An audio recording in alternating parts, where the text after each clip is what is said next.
Someone once told me the grass is much greener. A lot of people are watching along with us. Things are going to be taken a lot further. It does keep the flow really, really nicely, which makes it a show that was really ahead of its time. Where's that petrified eyeball at now? Who's had it last?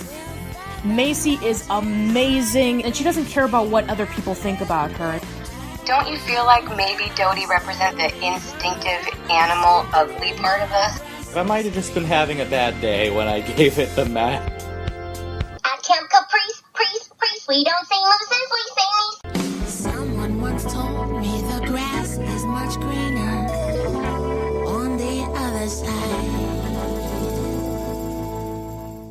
Hello and welcome to the We're In Between podcast, the podcast that discusses As Told by Ginger once a week, every week. Last week we talked about the episode Never Can Say Goodbye, and this week we'll be talking about Gym Class Confidential. And in this one, the girls' gym class has to watch a film about puberty, and Macy is terrified. And then we also have a side plot with Hoodsy being afraid to take showers in gym class. Because he doesn't want to get naked in front of the rest of the class. This one was originally aired February 17th, 2002, written by Eryk Casemiro, who's actually here with us this week on the podcast to discuss it with us, and it's apparently his favorite episode, so we're excited to have him. Thanks. That's very nice. All right, so right before we discuss about the episode, what was the inspiration for it? Well, when I was when we were looking for Ginger stories, we'd all sort of recapped our own lives as teenagers. And I remember like the Judy Blume books being really like coveted. And I had girlfriends then who weren't sort of like ready for some of that. And it always sort of stuck with me. And then I personally had modesty issues as a kid. So Hoodsy's story came very naturally, of course. And it was a really, it was an examination of your body and how, you have to sort of face facts at a certain point that there's just a reality to your body. And so that's where it sort of came from. All right, so the episode begins in gym class, which, perfect for the title. So it begins with gym class, and Miss Powell, the gym teacher, makes an announcement that they're going to be watching a movie about girls growing up, and it's going to explain a whole bunch of things that they never knew about their bodies. And everybody was really curious about it, except for Macy, who's actually terrified by it. Yeah, this brought me back to my middle school days. I remembered the time where this video was going to be a thing, right? Because everyone has one. Everyone has this sort of, this talk. It happens in your life. And I remember, it was the talk of the town. Like, everyone's freaking out about it. And this felt so real to me, this episode and this moment of them just sort of freaking out about it. Very much how my real life experience was. Basically, Courtney just approaches Ginger saying that this is a very important video to watch, and anybody who's anybody has to watch it. It's pretty much mandatory to watch it. And she really becomes incredibly snobby in this episode. I mean, we kind of have some moments throughout the series at this point in which we do kind of see her acting pretty ignorant, but at the same time, we kind of give the defense that she lived a pretty sheltered life.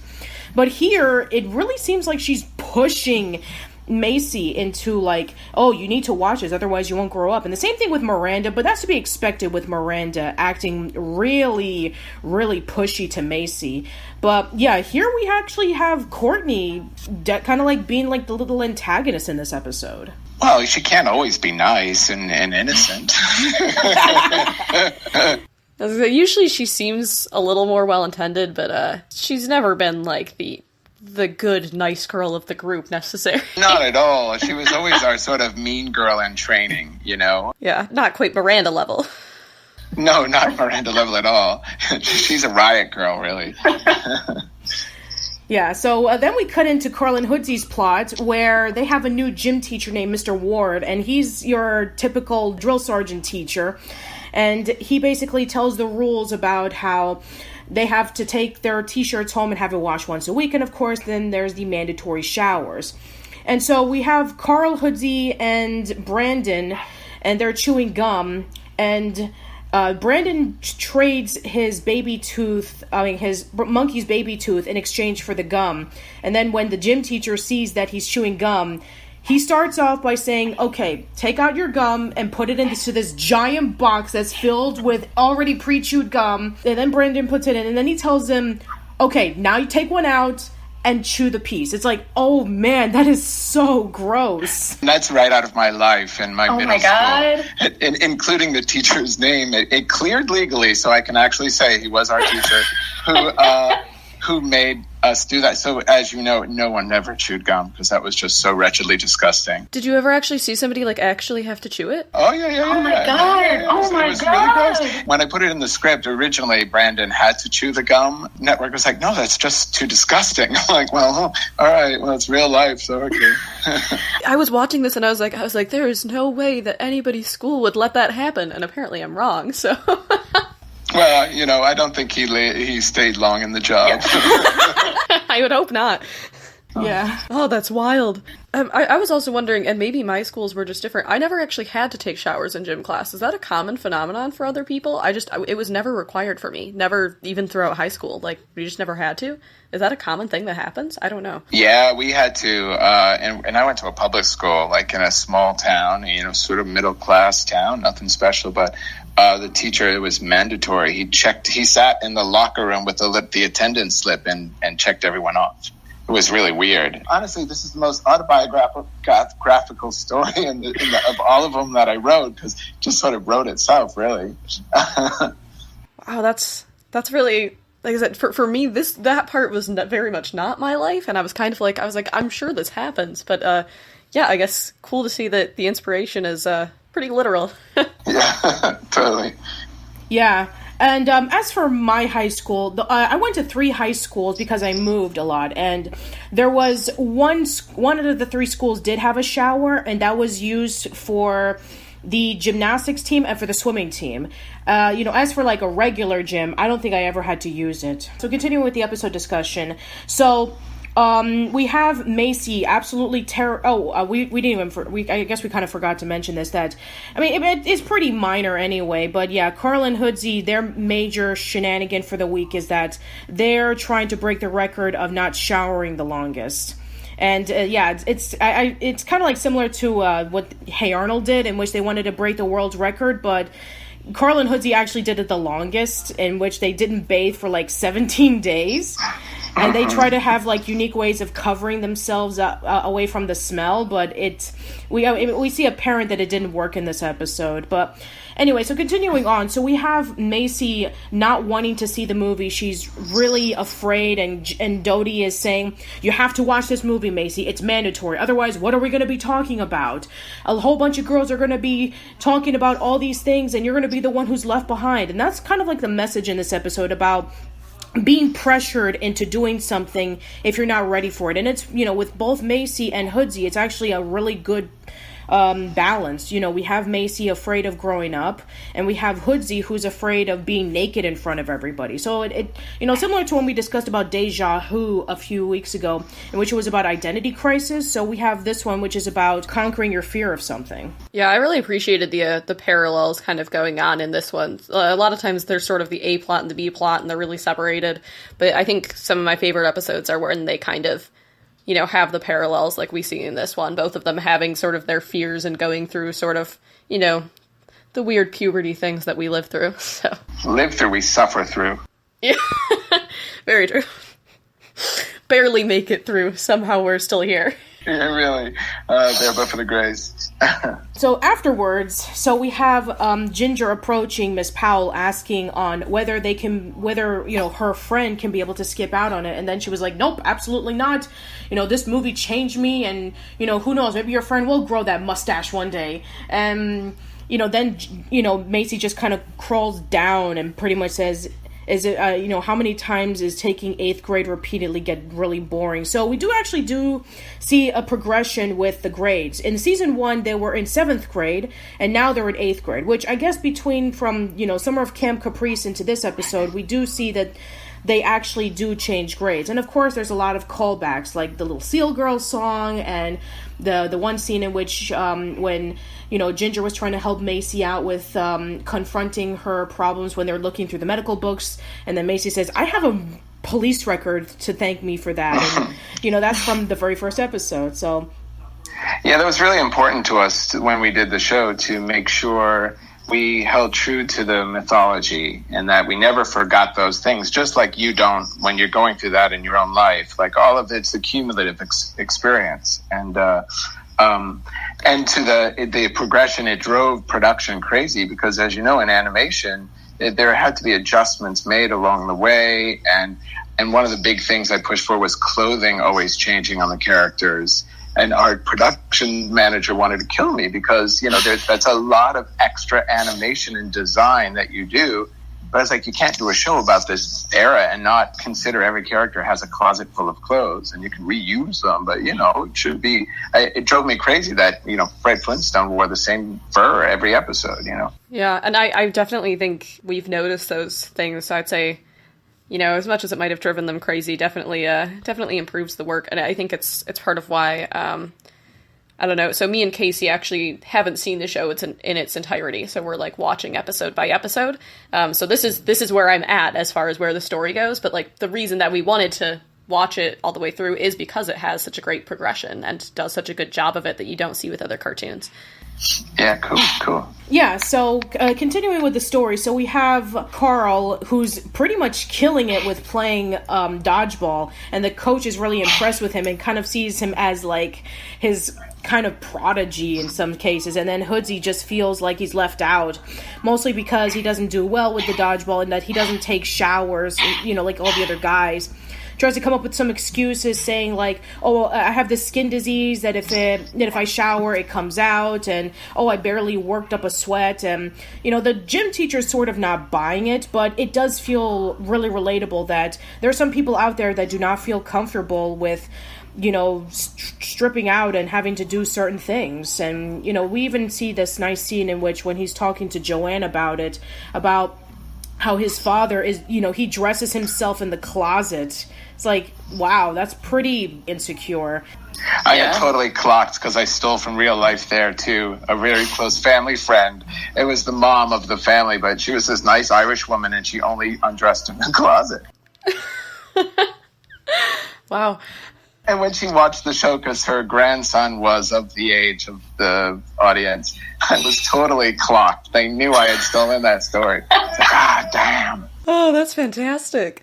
Ugh, boy. I do remember, because obviously we would still wear gym clothes, right? And I do remember there was a lot of, like, girls who would be like, I don't want to change in front of everyone. Like, that was definitely a thing where, like, they were like, I'm going to go into the bathroom stall. I don't want people to see me. So, like, definitely that was real. I don't think people, you kind of got over it, but yeah, wow. Dressing in the closet every day, that's dedication. Then we have Ginger and Dodi trying their very best to help Macy out, but whatever they try, they just can't seem to make it work.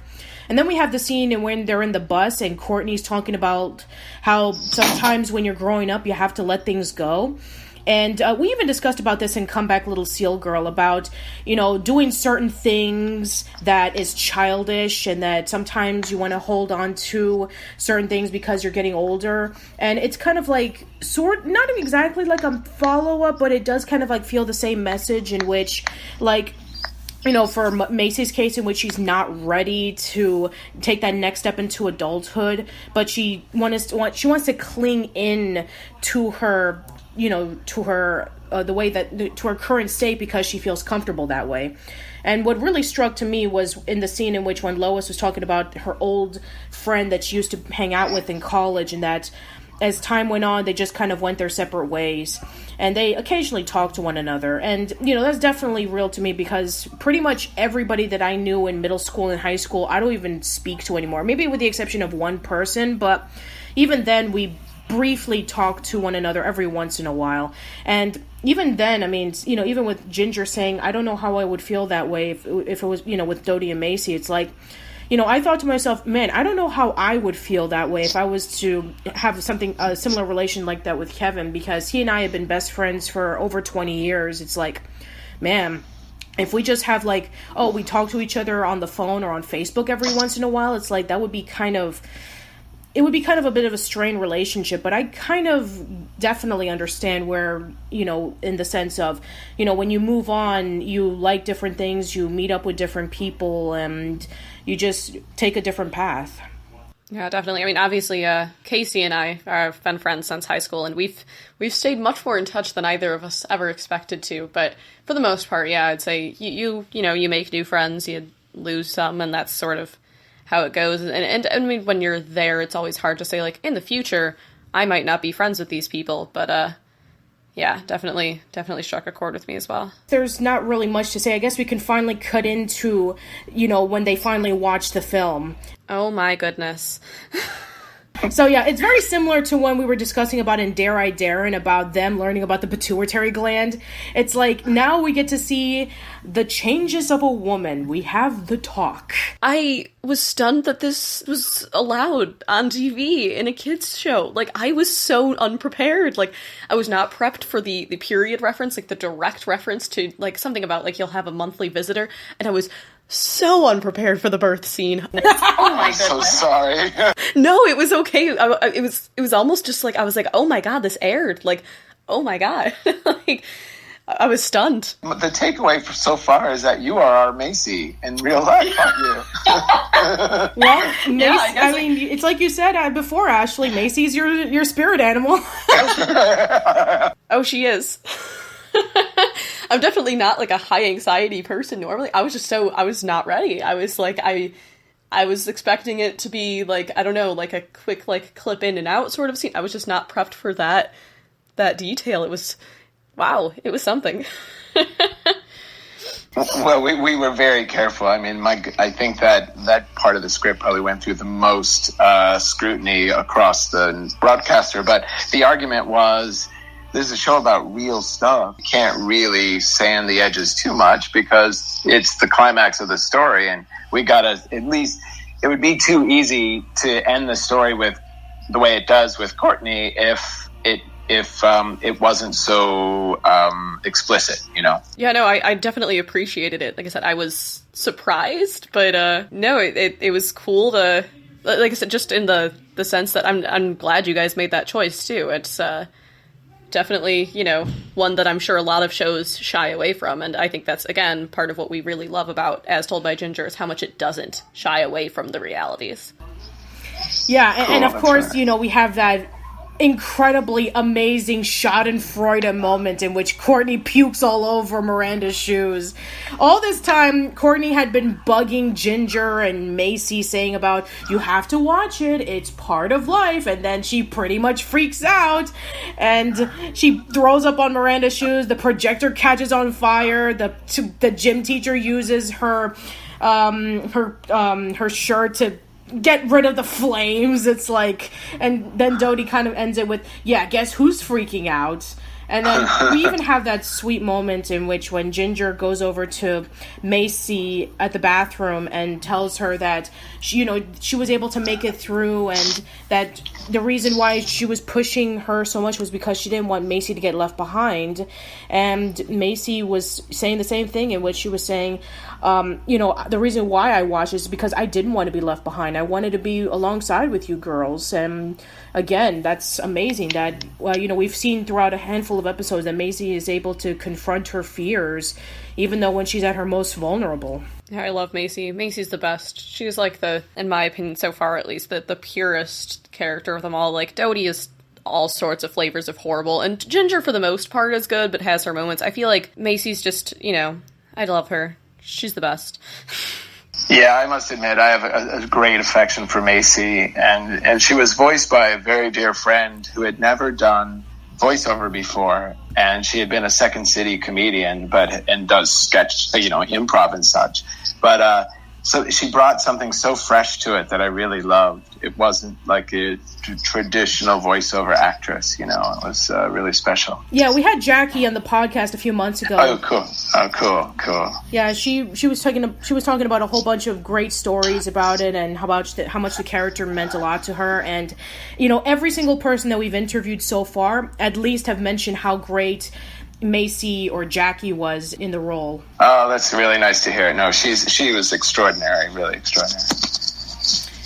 All right, I guess we can conclude this episode with discussing about Hoodsy's part of the story, in which when he finally decides to confront his fears and stripping down, and everybody just reacts in such a over-the-top way. It's like, oh my gosh, you smell like monkey cake. That's what Brandon says. And, then everybody just runs away, and then, at first Hoodsy was a little bit afraid of it, but then Karl was like, hey, it's just us guys, not like you have webbed toes or something. And then Hoodsy was like, oh, I would love that. That would be amazing. Who wouldn't? Yeah, it's a great way to end the episode. Eryk, I'm assuming you haven't listened to this. At the end of us talking about each episode, we say whether we give it a yay, nay, or a meh if we think the episode is just okay. I'm assuming, you wrote it for one, but I'm assuming you'll give it a yay regardless. Oh, yeah, totally. No, I can be cruel with my own children for sure, but I would give it a yay for sure. As I said, it's my favorite.